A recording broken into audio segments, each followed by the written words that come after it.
So, we have the handsome John Okada with us today, and he is the author of the novel No No Boy. I'm going to interview him, ask him a few questions about his writing and his take on how it turned out.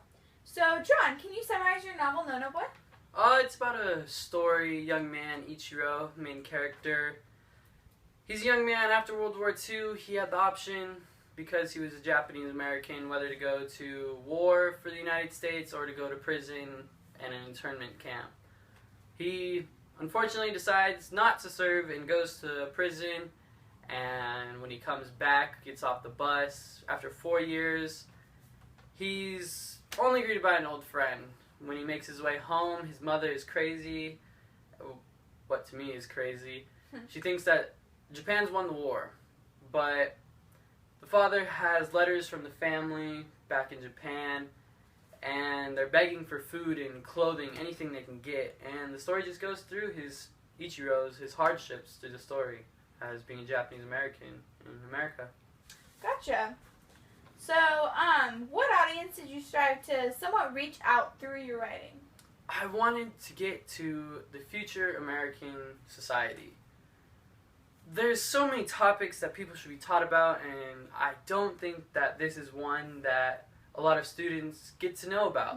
And this lets them know what it was like to be a Japanese American in this time period. I wanted them to know that what the United States did to Japanese Americans was not okay, and it was a big mistake. Well, what type of literary elements did you try to focus on most in your story?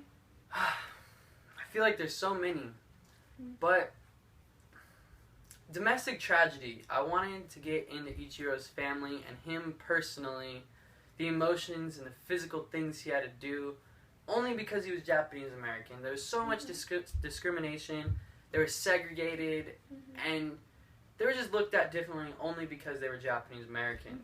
They're still Americans, but because of their background, which isn't okay, they were just pushed away and treated unfairly. And because No No Boy somewhat chose not to serve his Americans in his war against his home family, right? Against his own people. See, but they shouldn't have to make the decision. If you're an American, you don't have to decide. It's voluntary. And I just don't think, it's just not fair for him to have to make that choice. Well, were the family affairs a somewhat direct reflection of America's attempt to assimilate Japanese Americans in modern society? Actually, yes. An example, Ichiro and his brother go to a club, and his brother kind of just pushes him away and treats him differently because he's a no-no boy, and spits in his face, and just his own brother treats him poorly, so he's just pushing him away and not letting him fit in, and he's an outsider. Because you're not Good question. Question 5. So, John, what were your thoughts on America's decision to create confinement camps for the Japanese, and why did you believe No No Boy succumbed to his mother's request to not go to war? I mean, it's the decision.